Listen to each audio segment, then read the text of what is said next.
on the corner. I'm posted on the corner.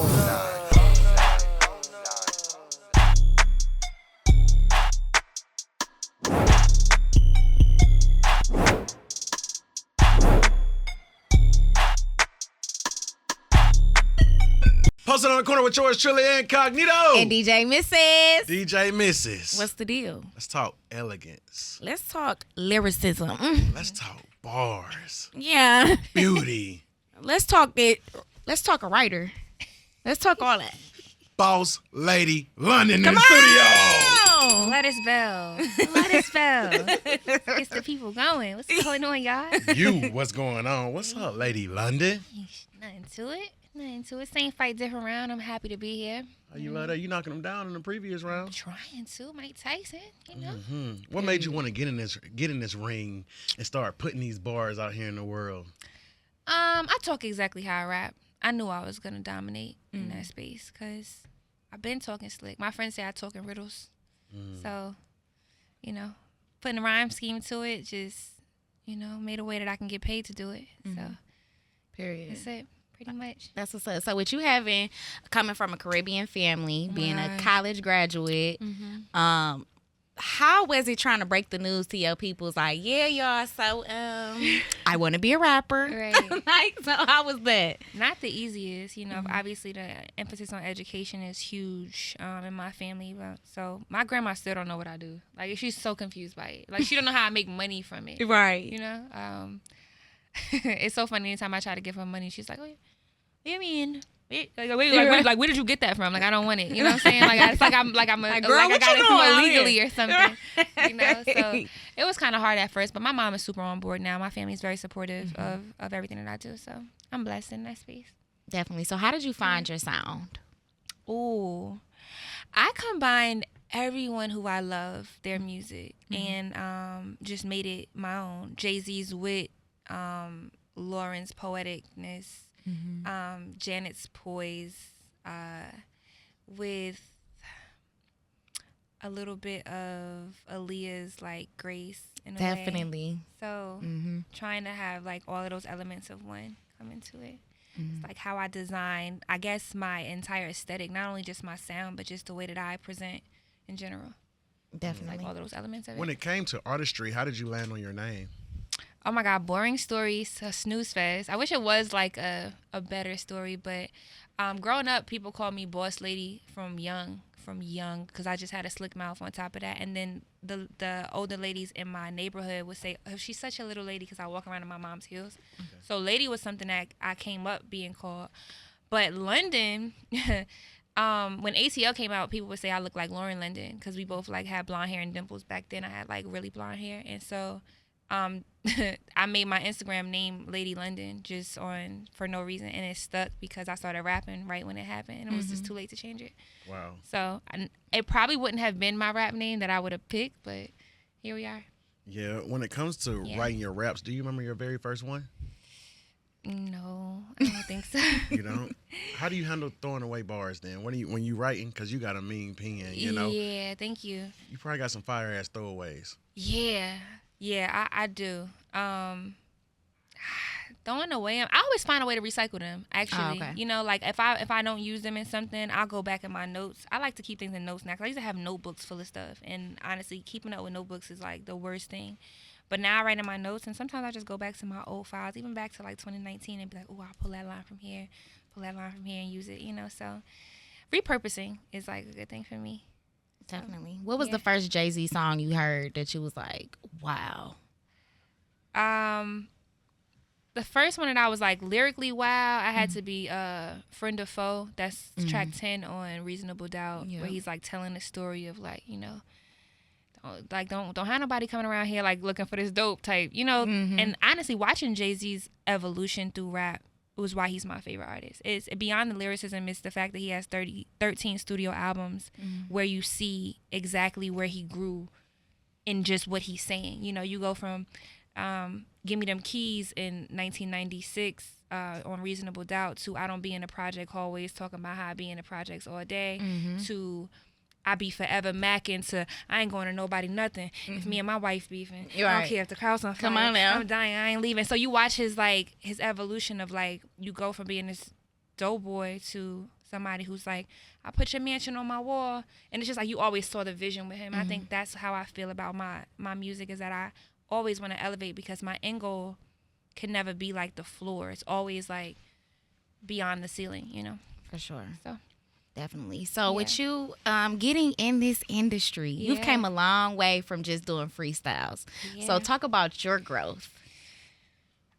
It's been a spiritual journey for me. It took a lot of like healing, you know, like breaking some generational curses, getting through therapy, working through like a lot of things that I didn't know that I was battling internally, from, you know, just trauma, childhood trauma, things like that. So working through that actually helped me really move through music as gracefully as I have, been able to take my time with things. I think like patience is the companion of wisdom. So I know people are trying to take like the elevator route to success, and I think nothing good or nothing worth having comes easy. So not that I want to take the staircase, but I like an escalator would be real nice. You know what I'm saying? So Because if finding people some don't know, middle ground of you've it. been on my Instagram for a long Thank time. you. I And you've love been doing that. your thing. So when your first freestyle went viral, what went through your mind? I couldn't believe it. I was like, "What is going on?" I thought I was like hacked or something, because I only had like 9,500 followers. So watching it grow 20,000 followers a month, every month for 2.5 years was like, how is this possible? Like, what are y'all looking at? So my first freestyle at 9,500 followers was 8.7 million views viral. So like, that's insane. Like, what's going on? Right. Like, what's going on? And I think, Congratulations. thank you. I think consistency played a big role in it. I know if anything you want to keep going, you just have to have a consistent basis with it. So Exactly. Your pen is so sharp, and your creative mind is you know, second to none, right? thank you.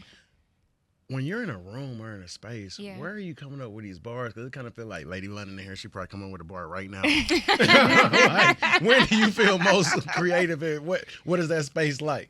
I could literally gain inspiration from anything, like anything, and it depends on the angle that I'm trying to go. Am I trying to like rap about being disrespectful? Because I can get the most disrespectful. I grew up in the house. My mom is quick on her feet, and it's like one of them things where you like either you got to come back or you just got punked. Like, yeah, so like you got to be real swift. Come on So now. I was used to having like, and I grew up with all sisters, so we all like kind of patronize each other. So it's like, "Ew, bald head, what you like? What?" It's like, so we had a lot of quick witty comebacks with each other. So I think that is where a lot of my like, I'm very quick on my feet with the jokes and with the comebacks. So I think that's how it plays into my lyricism. Like, you could never out joke me. Yeah. Like, nah. So when you were eating chicken, though, were you like team drums or team flats? What you like? I was definitely team flats, but I will tell you, I was more of a grilled chicken breast type of person than a fried chicken type of person. So that was so long ago though. What's your favorite food right now? My favorite type of food is like Indian food. Oh, I love Indian. But I would say like crab legs, shrimp. It's my vibe. On a day that I'm willing to get dirty, because the crab legs is like, I can't be going nowhere if I eat those. Like, I can't be going. Juice be all over the face. Right. What it say? That's Just what I'm running. That ain't come down the That's what I'm saying. It's too much. You be hugging people like, I just ate crabs, just not. Just so you don't think. Don't be like- going around saying to be stink. Right. Like, I can't go outside after that. I cannot. Ooh, crack them open like a crowd leg. Not for real. Represent 30 under 30. Hello. The one and only they trying to clone me. And they can't though. DJ Missy. Period. On your Working Woman Wednesday. Speaking of Working Woman, we got a special guest in the studio, DJ Missy. A real boss, Miss Lady London. Let's do it. Thank you for having me. Lady London in the studio. Yeah, she pulled up. Yeah. That is huge. Got the record with Drezy. Yeah. Mm-hmm. How did this record come about? I heard the beat like a year before, and I really loved it. This producer Nami, he's incredible. I originally did like a two verses to it, and I liked it. I didn't put a hook on it as of yet. And then I had listened to it by itself like a couple months later, and I was like, damn, it's good. I've been wanting to get a record with Drezy for the longest. We've been friends for 4 years at least, and we been in each other's house, cooked, kicked it, and we always be like, oh, we gotta get a record in, but we be like chilling, like we gotta get a record in. We never do it. So I remember I had sent it to her, and she was like, oh, that's fire, I'm gonna pull up tonight. You recording? I'm like, yeah, man. Westlake came to the studio that night in LA, and we recorded it together. So yeah, the term yeah was coined by New Orleans slang, actually, or like either Baton Rouge or New Orleans. It's Louisiana slang that I heard when I was in college at Howard, and I was like, oh, what's that mean? My homeboy Ray used to be like, yeah, you my little yeah. He used to tell a girl, you my little yeah. I'm like, yeah. I'm like, what does that even mean? But I liked it. I was like, had an affinity towards it. So I'm like, yeah, I think I wanted to pay homage to them, especially while we did the video. So, Lil Wayne and Destiny's Child did the Soldier video. I wanted to give a, little homage there. So. That's dope. So what was the energy like at the video shoot? It was good. It was a vibe. So that's my favorite part of creating. A lot of people favorite part be like performing at the shows and stuff. My favorite is to watch my vision become a reality. Like, I'm very, very hands-on in creative direction for all of the things that I do. So like when I said the vision and I'm watching it built out, I get real emotional about stuff like that. Like, oh my God, this is exactly what I pictured. So the energy was high. All my friends was there.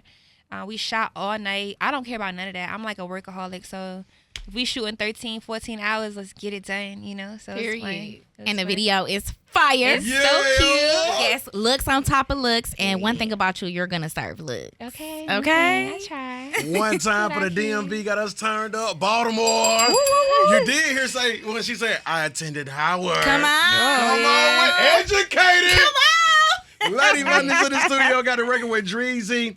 If they want to tap in with you on social media and watch that video, how can they do that? Lady London on all social platforms across the board, exactly how it's said and spelled. And yeah, go on YouTube and stream that new yeah out everywhere right now. Yes. Let's get it. If you like the way she sound, you gonna love how she look. Come on. Lady London posted on the corner with George Truly and Incognito DJ Mrs. What's one movie that you've seen 1,000 times that you can watch 1,000 more? Pretty Woman. For real? For sure. That's my mom's favorite. Oh my God, me and mommy would kick it. Blankets and snacks, okay? Blankets and snacks. I love that movie. That's fire. It. So what inspires your style? I think I'm just a boss. It's crazy. It's the one adjective that comes to mind when I think of myself. So I always want to have, I don't know, just a good, clean, like... I want to always look like I smell good through the camera. Period. Like, that's like it my gives vibe. that. Yeah, that's my I'm vibe. taking that, sis. Yeah, I'm taking my that. vibe. I want to look like I smell good through the cam. Yeah, exactly. Sniff the phone. Exactly. Period. See me. Yeah. This video fire.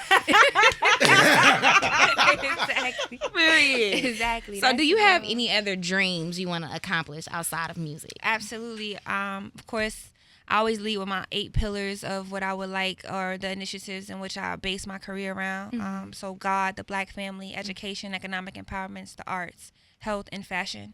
So, and travel. Sorry, that's 7. So travel too. But yeah, that's like what I want to do. Build generational wealth for my family, for the people that come after me, and build a brand way beyond music. Definitely. Way beyond music. I hope to get into film and obviously travel more. I've been to 23 countries, but I want to see them all. So, What's your favorite Nothing stamp like on your that. passport?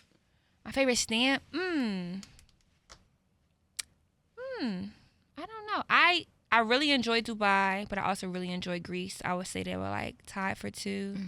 I used to live in China for 3 months, so I have like a visa that's like occupies a whole space of my passport. But I would say those 2 probably be my top. All right. So we're in here one day going through rotation on the radio, right? And this song comes up with Ciara, Right. Lady London, Yeah. and Lola Brooke, Uh-huh. the remix. Yeah. How did this come about? A good friend of mine, Derek Milano, songwriter, incredible artist too. He actually made the connection between me and Ciara originally. He called me about the song and was like, "See, want you on this song." I'm like, "No way." Yeah, Right? definitely, like 100%. He's like, "I'm gonna send it to you today. Let me know what you think about it." And I didn't listen to it that day because I was like running around. But the next day I heard it, I was like, "Wow, this sounds so empowering." Like it was just a hook on it, like this for the girls getting money. I'm like, I want to do my affirmations. So I have 4 whiteboards in my house. One that has like my daily tasks, one that has my finances, one that has my future aspirations, and then one that has like affirmations that I speak into myself. And so those words that are in the verse are actually directly from my whiteboard at home. So I That's just made fire. them rhyme.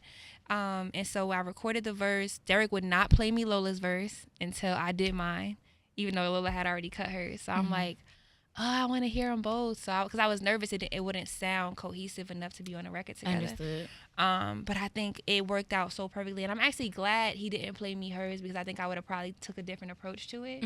I think we balanced each other so well on it at the end. But yeah, so Ciara FaceTimed us with Russell in the car. They were leaving New York, and Russell was like, "You quoted Romans 12:12. I love it. Like, you're in your word." So it was like, I just love that they were both so excited about the project, or about the song. So we shot the video like a couple weeks after at her house. We were there all day with her kids, and it was just really incredible. And Ciara's so sweet. She's really like the sweetest. Like really, really, like how you think she is, she really is. So that's dope. That's dope. So we know you love dealing with a rich nigga, right? Period. With you being such a well-rounded woman, is it difficult for you to date? And what type of men do you like? Yeah, I'm so hyper focused on my career right now. I don't know if I've ever, I told my friend the other day, like I've asked God for everything but a husband. And I don't know if that's like intentional on my end, but I'm so hyper focused on being where I need to be, because I believe in coming to people full. So, yeah, I'm just in that space now. And what I'm looking for in a man is just to be solid, a solid individual who has his own motion, because a lot of these men are jealous of women that they're with. So exactly, having your own motion, being like faithful is a portion of my life, and that I will want out of them. And I don't look in the industry for men, so I wouldn't talk to nobody that was like also an artist or involved in this industry. Period. I feel what that. makes you smile no matter what? Gospel music, or babies, like little babies. I love them. Like, is Romans 12:12 your favorite scripture? No, James 1 verse 5 through 8 is my favorite scripture. Have doubt without fear, for the doubter is like the surging of the sea. A double-minded man is unstable in all his ways. Let him not believe he will receive anything from the Lord. And I think that's like the forefront of my career. Like, you cannot pray and worry at the same time. Like, you have to be one way, and I live by that. Double-minded woman is unstable in all her ways. So I'm always like, if I say it's one thing, it's one thing. I can't be on the fence about anything. Definitely. So, what advice do you have for the young girls out there that, want to start a career in anything, but don't really know where to start? When I first started therapy, I never knew where to start, like, to tell her what was going on. And she was like, everything is a circle in life. Like, everything is a circle. So wherever you start, you'll end up back there somehow, some way. And so my advice would be to start somewhere, wherever that would be, and I think people are afraid to serve on minor stages because they see people on major stages. But God will give you what, when you serve him on a minor stage, he believes that you can now serve him on a major stage. And so I think people should really take their time and build their way up. It's a grinding period that nobody on Instagram with the smokes and mirrors is going to tell you, because everybody's living their glitz and glamorous life. So exactly, they're not going to let you know that it was a struggle coming up. But sometimes you just got to fight your fight. What advice do you got for yourself right now? Keep your head down, keep grinding. You know what I'm saying? Never get too big-headed about things. Keep God first, and always be a student. Period. Album on the way or something? Album's on the way. Oh, okay. Absolutely. Yeah, you know how to ever get that album on the way or something? It's on the way. My project is coming out by this year, 2023. What's the vibe gonna be like? Tell me where I need to be. The mood. Yeah, it's giving for early morning. Open the windows, let that God light in. Ain't it? Yeah, all of that for sure. It's definitely one of those. I mean, it's obviously there's a few up tempo ones, but it's really a fall winter project. It's a time to really decompress and like get into your relationship bag. It's like all about romance, and it's a vulnerable side, because I feel like a lot of artists right now, we aren't being as transparent as possible. And there's people that's going through heartbreak and heartache, and there's people that's also ready to get their lick back. So it's a little, it's balance. It's giving balance. It's very much balance. But I do think this is a very cohesive and versatile project, and I think it'll be well consumed by male and female audiences very well. What was the first record that you recorded for this project? Oof, what was the first one? I recorded so much. I think it was, I want to say it was track 12. down for me. I think that was the first record that I did officially for this project. So yeah, it was good. It's good. It's gonna be good. How are your nerves with this type of process of making an album?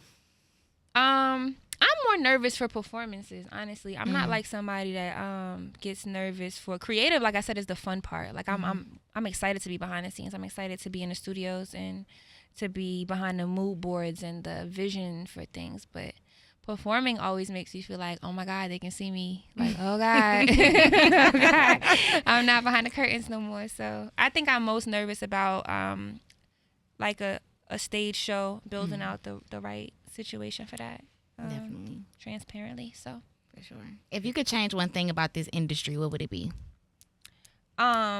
the hyper focus on just bringing females down in the industry, like how obsessed people are with making women, especially women rappers, feel so like under this microscope, this like have to be perfect, have to be this, like it's just so, it's scrutinizing for us because no other genre and no other demographic has to deal with it at the level that we do.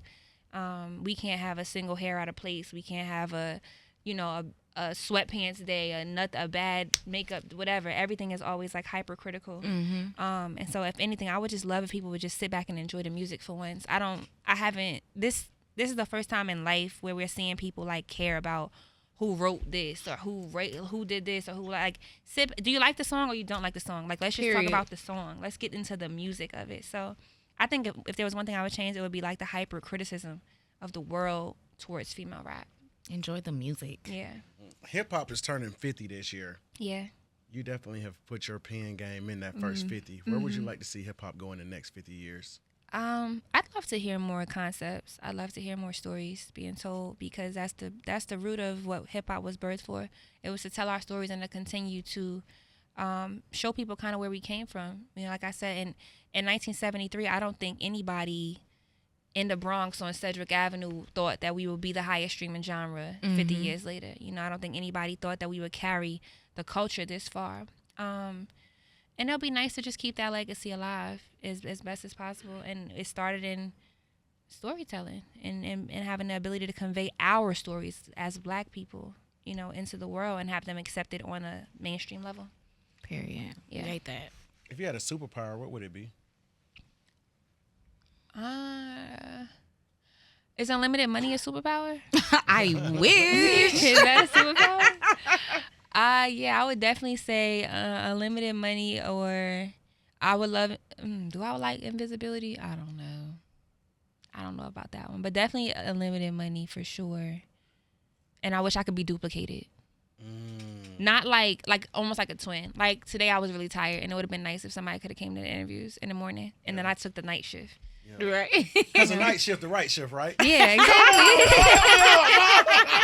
exactly. Exactly. I know that's Exactly. right. That's dope. That's Exactly. dope. For sure. Period. Lady London's here, posted on the corner. Congratulations on your record with Drezy. Thank you. Yeah. You are the true definition of where purpose and passion connect. And we're definitely looking forward to you releasing your project and definitely, spending moment with it and downloading everything that you put, every ounce that you put into that project. Thank you. Continue to let your light shine bright. We appreciate you. Always. And this platform is open to you whenever you want to come. I love Especially it. when you drop that album. Yeah. Yeah, Very much. come in. Yeah. Posted on the corner alumni. Posted on the corner.